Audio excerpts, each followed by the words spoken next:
صحابہ کرام کی جو بڑی فضیلت ہے نا، صحابہ کرام نے بڑی بڑی قربانیاں دیں، لیکن نبی صلی اللہ علیہ وسلم سے ایسے معجزوں کا مطالبہ نہیں کیا۔ سب سے پہلی لڑائی بدر کی، حضرت سعد رضی اللہ عنہ نے جب سب کو پتہ چلا نا کہ 313 کے مقابلے میں جو لڑنے کے لیے آ رہے ہیں وہ کتنے ہیں؟ 1000۔ یہ تو بڑی ٹینشن کی بات تھی بھائی، 313 اور ہمارے پاس لڑائی کا سامان بھی نہیں ہے، ہم لڑیں گے کیسے؟ نبی صلی اللہ علیہ وسلم پریشان ہوئے تو صحابہ انصار اور مہاجر نے آپ کو تسلی دی کہ یا رسول اللہ، ہم بنی اسرائیل کی طرح نہیں ہیں جنہوں نے موسیٰ علیہ السلام سے کہا تھا اذهب انت وربک فقاتلا، آپ جائیں، آپ کا رب جائیں، دونوں لڑیں، ہم یہاں بیٹھ کر تماشا دیکھ رہے ہیں۔ یا رسول اللہ، ہم بنی اسرائیل کی طرح نہیں ہیں، آپ ہمیں آگ میں کودنے کا حکم دیں گے، ہم اس میں بھی کود جائیں گے۔ اللہ نے آخری نبی کے لیے جن لوگوں کا انتخاب کیا نا، چونکہ آپ آخری نبی ہیں، آپ کے بعد کوئی پیغمبر نہیں آئے گا، تو آپ کو جو ساتھی دیے گئے وہ بھی سلیکٹڈ تھے، بڑے خاندانی، کیونکہ اب آخری نبی نہیں آئے گا، تو نبی کے دنیا سے جانے کے بعد نبوت کا کام کس سے لینا ہے؟ انہی صحابہ سے لینا ہے۔ تو لوگ اللہ نے آپ کو بڑے خاندانی دیے کہ ان سے لینا ہے، اور ان کی نسلوں میں دین ایسا جاری کیا، ایسی قربانی، 1400 سال گزر گئے، آج بھی اسلام مسلمانوں کی قربانیوں کی وجہ سے زندہ ہے۔ دنیا میں کوئی 1400 سال پرانا مذہب آپ کو ایسے زندہ نہیں نظر آئے گا۔ ٹھیک ہے، مسلمانوں میں بڑی خرابیاں بھی ہیں، یوں بھی ہیں تو ایسے بھی ہیں تو ویسے بھی ہیں، آپس میں لڑتے بھی ہیں، فتوے بازی بھی کرتے ہیں، ایسا بھی کرتے ہیں تو ویسا بھی کرتے ہیں۔ او بھائی، پازیٹیو چیزیں اگر اٹھا کے دیکھو گے تو آج بھی آپ کو وہ پازیٹیو چیزیں نیگیٹو سے زیادہ ملیں گی۔ آپ دوسری قوموں سے تقابل تو کرو۔ آج خوب سمجھ لو، ہماری تاریخ بیان کرنے والے لوگوں میں کچھ ایسے لوگ ہیں جو ہر وقت ہماری ہسٹری کا نیگیٹو پہلو آپ کے سامنے رکھیں گے۔ بنو امیہ ایسے تھے، حجاج بن یوسف ایسا تھا، محمد بن قاسم لٹیرا تھا، محمود غزنوی ڈاکو تھا، ٹیپو سلطان ایسا تھا، فلاں ایسا تھا، فلاں ایسا تھا، سراج الدولہ ایسا تھا۔ وہ پوری تاریخ خلافت عثمانیہ بدعتیوں کی تھی۔ بنو عباس باغی تھے، بنو امیہ چور تھے، لٹیرے تھے، لونڈے تھے۔ ایسا لگتا ہے کہ جیسے اسلامی تاریخ میں کوئی انسان کا بچہ پیدا ہوا ہی نہیں ہے۔ سمجھ رہے ہیں؟ تو اگر آپ گندی سوچ کے ساتھ، نیگیٹو سوچ کے ساتھ اسلامی ہسٹری کا مطالعہ کرو گے، آپ کو ہر آدمی چور ڈاکو نظر آئے گا۔ لیکن اگر آپ اسلامی ہسٹری کا مطالعہ کرو گے، اسٹڈی کرو گے نیوٹرل ہو کے، ٹھڑک پوری کرنے کا مقصد نہیں ہے کہ کسی قوم سے دشمنی نکالنی ہے، تو آپ کو نیگیٹیوٹی کے ساتھ پازیٹیو چیزیں آپ کو زیادہ نظر آئیں گی۔ محمد ابن قاسم بنو امیہ کا تھا، ٹھیک ہے، ظالم حکومت تھی، مانتے ہیں، بہت سے کام بڑے پازیٹیو بھی ہوئے ہیں، اسلامی سرحدیں بہت وسیع ہوئی ہیں لڑائی کے ذریعے۔ آپ کو پتہ ہے جب کوئی قوم بڑی بڑی طاقتور قوموں سے لڑتی ہے تو اس قوم میں کوئی خاصیت ہوتی ہے کہ وہ طاقتور قوموں سے لڑ کے جیت جاتی ہے۔ کوئی تو بات تھی کہ اسلامی سرحدیں بنو امیہ کے دور میں سندھ تک فوجیں داخل ہو چکی تھی مسلمانوں کی۔ 90 ہجری ہے، 90 ہجری محمد بن قاسم کا دور۔ 17 سال کی عمر میں محمد بن قاسم کو حجاج بن یوسف نے بھیجا سندھ فتح کرنے کے لیے۔ 17 ایئرز، ٹین ایجز، 17 ایئرز کی ایج میں وہ فوج کی کمانڈ کرتا ہے، اور سندھ میں راجہ داہر جیسے پاورفل آدمی سے مقابلہ کر کے اپنی فوجیں سندھ فتح کرتے کرتے ملتان شہر کو فتح کر لیتا ہے۔ کتنی ایج تھی؟ 17 سال۔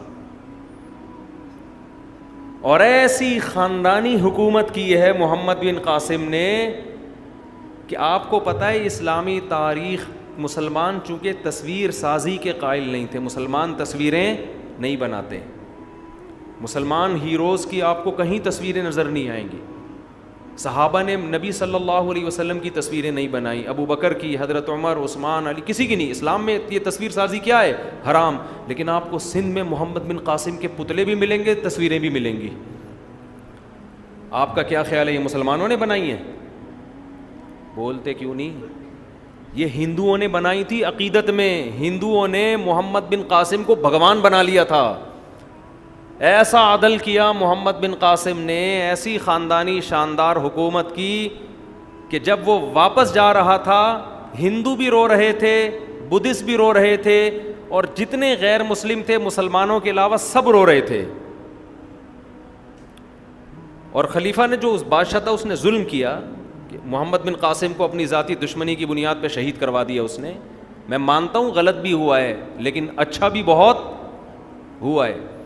وجہ اس کی یہ ہے کہ یہ جو امت ہے نا، جو پیغمبر صلی اللہ علیہ وسلم کو دی گئی ہے، چاہے بنو امیہ ہو، چاہے بنو عباس ہو، چاہے خلافت عثمانیہ ہو، چاہے اندلس کی حکومت ہو، چاہے بر صغیر کی حکومت ہو، چاہے پاکستانی ہو، چاہے ہندوستانی مسلمان ہو، یہ جو امت دی گئی ہے نا نبی صلی اللہ علیہ وسلم کو، یہ امت انفرادی طور پر تو غلط ہو سکتی ہے، اجتماعی سطح پر یہ امت بڑی خاندانی امت ہے. اس کا بڑا نیگیٹو پہلو دنیا کے سامنے دکھایا جاتا ہے، پازیٹیو پہلو دنیا کے سامنے نہیں دکھایا جاتا. خاندانی ہے تبھی تو اس امت نے اپنے دین اور مذہب کو 1400 سال تک بچا کے رکھا ہے کہ نہیں رکھا ہے. لوگ اپنے بچوں کو حافظ آج بناتے ہیں لاکھوں کی تعداد میں. بتاؤ حافظ بنانے میں 1 ٹکے کا فائدہ ہوتا ہے ان کو؟ کوئی پیسے ملتے ہیں؟ کتنے سال لگتے ہیں بچوں کا الحمد سے لے کے والناس تک قرآن حفظ کرنے میں؟ کیا کسی عیسائی اور ہندو نے اپنے مذہب پہ اتنی محنت کی ہے؟ یوں کر دو اگر کی نہیں کی ہے تو، اگر کی ہے تو یوں کر دو.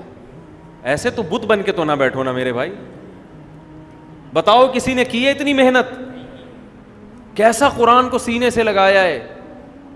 کیا دنیا میں کسی مذہب میں ایسی عبادت ہوتی ہے کہ حرم میں ایک امام تراویح پڑھا رہا ہو، 5 لاکھ کا مجمع ہاتھ باندھ کے اس کے پیچھے کھڑا ہوا ہو؟ کوئی ہے عیسائیوں میں، یہودیوں میں، ہندوؤں میں؟ دکھاؤ. بہت سے مسلمان بے نمازی ہیں مانتے ہیں، لیکن نمازیوں کی بھی مارکیٹ میں کمی نہیں ہے. 5 ٹائم نماز پڑھنا، فجر میں اٹھنا، پھر ظہر، پھر عصر، پھر مغرب، پھر عشاء، جبکہ 5 روپے بھی نہیں ملتے، بلکہ الٹا ڈر ہوتا ہے کہ مولوی صاحب چندہ نہ مانگ لیں. یہ اس امت کا پازیٹو پہلو ہے.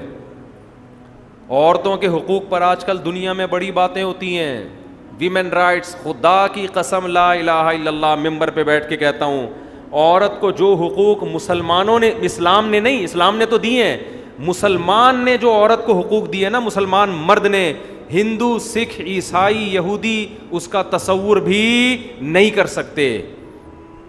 آج بھی دے رہے ہیں، بیوی کے روپ میں، بہن کے روپ میں، بیٹی کے روپ میں، ماں کے روپ میں، دادی اور نانی کے روپ میں.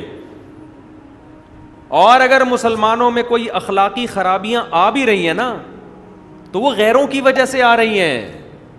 ہمارے لبرل لوگ جو باہر سے متاثر ہیں وہ امپورٹ کر رہے ہیں برائیوں کو. مجھے بتاؤ دنیا میں سب سے کم شراب پینے والی قوم کون سی ہے؟ مسلمان ہیں، جن میں ڈرگس اور نشے کا ریشو سب سے، نہیں بولو گے نا اسی طرح ایک دھماکہ کروا دوں گا. سب سے کم ڈرگس اور شراب کا ریشو کس میں ہے؟ یہ رپورٹ ہے.